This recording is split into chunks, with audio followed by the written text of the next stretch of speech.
Hey guys, welcome to my channel again. My name is Oriolua and I make videos based on life, faith, relationship, and dating. For the past couple videos, I've been making videos about how we get over relationships and how to get over toxic relationships and how to heal and things like that. And today is a continuation from last video that I made, which was about trauma bonds. And today's video will be a part 2 to that journey of trauma bonds and how it's made and healing and things like that. So my last video, if you haven't watched it, go watch it so you have a context of what I'm continuing from today. Trauma bonds, like I said in my last video, is based on how we form attachments based on our past experiences. Trauma is anything that is hurtful or painful in your past that you haven't resolved.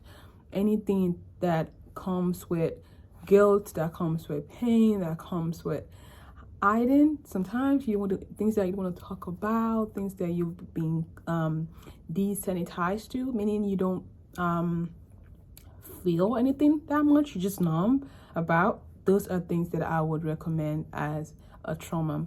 Just like I said before, I'm a counselor and I have had some kind of scientific knowledge on like mind and like how it works.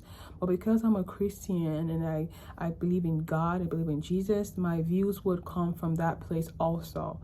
So if you're a non-Christian and you still want to listen, please do, because anyhow, these things apply across the board. So today's video will talk about how to recognize trauma bonds and how to resolve them. So I mentioned in my last videos that we learn how to love other people, how to receive love based on our experiences from childhood or early infant years. So if you had experience of where your parents were neglectful or your guardian or whoever was your caregiver were not there for you, neglectful, any toxic behaviors they had, you might not even notice. You would look for those same patterns in your partners or friendships or relationships that you build around you. Or maybe your early infant years or your early childhood years or maybe early teenage years, things that you've experienced in those ways goes a long way to influence how you attach to people. There's this theory called the nature-nurture theory, meaning what really influences the person, nature or nurture. Nature is the natural genetics, things that you're prone to. So if your parents were alcoholic, for example, you would have an higher chance of being an alcoholic. That's how your body has been predisposed. That's why things like cancer, things like mental illnesses are very generational, meaning you can have it if your parents had it or if your family member is coming in that bloodline. Also nurture, meaning things that you experienced, the kind of school you went to, the kind of friends you made. If or not you had a good environment around you, these things also influence how we see life. How some people think they are normal is normal, when you're normal is not normal. So if one of the best ways to recognize a trauma bond is if all your relationships always end or are always burdened by toxic. I'm about to say that word, it's just one of them out. If your relationships have toxic traits, meaning there's a lot of gossiping, there's a lot of shame involved, there's a lot of inadequacies, there's a lot of manipulation, there's a lot of your boundaries are being crossed every time, there's a lot of panics, there's a lot of anxiety around it. It's not a safe space. That's what I'm trying to say. Once you notice these patterns around you, because you would have these relationships either way, but if it's a common thing where all your relationships have the same pattern, you should realize that you were probably in a trauma bond, and there are ways they can be resolved. Looking back to your childhood, try and see how your parents related to you. And once you know how they related to you, positive or bad, look at it from an outside view. Don't look at it as a resolved issue. Look at it as, if you were, and as an adult now, if you were a parent, how would you have wanted your kids to be treated? Or how would you have wanted the attention to be? Now look at it that way and use it to evaluate how your parents were. Granted, no one is perfect, because parents are just humans like you. You know, they have their own mistakes, they have their own traumas. And I'm sure if you are a parent, you understand that no parent is perfect. So look at it from that angle and see how it has affected your life. And then once you have a common note, this is what you would use to examine your relationship. So if your mom or dad were manipulative, you will realize that there's a higher chance that some of the friends you will get close to might be manipulative, and you yourself might be a manipulative person, because we learn behaviors from other people. So if your mom or dad were narcissist and you are not an empath, it's a chance that you might be the narcissist. Although people don't want to come up with one. Like, I think one of the best things you get about to yourself is being honest and self-aware. Be self-aware about things, be self-aware about how you relate to other people, and prayerfully look into it also. Like, if you have the spirit, if you pray about things and you ask God to reveal yourself to you, you will realize that you have some traces and some patterns that you need to cut away. Like, let me give myself an example. My dad was a manipulative person. It was a bit narcissist, not a bit, a lot narcissist.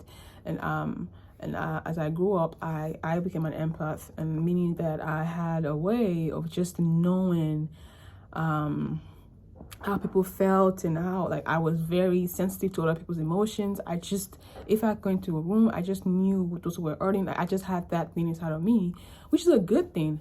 But that made me an easy picking for narcissist people. So people that were very narcissist would easily latch on me, or I would easily latch on them, because they could always manipulate their emotions to feel that way. And when I realized that, my first reaction was to become manipulative also, because I didn't want to open up again. So I became manipulative in a way, and I didn't even know that. It was just something I did to protect myself. And so when I started praying about it, God was showing me ways that I manipulated things, manipulated people, how I convert in the covert way. I have not been all the way honest with people. And this made me realize that I also have to work on myself. Like I always say, I will keep on saying this: everyone is going through a journey and no one is perfect. That's why we need Jesus, right?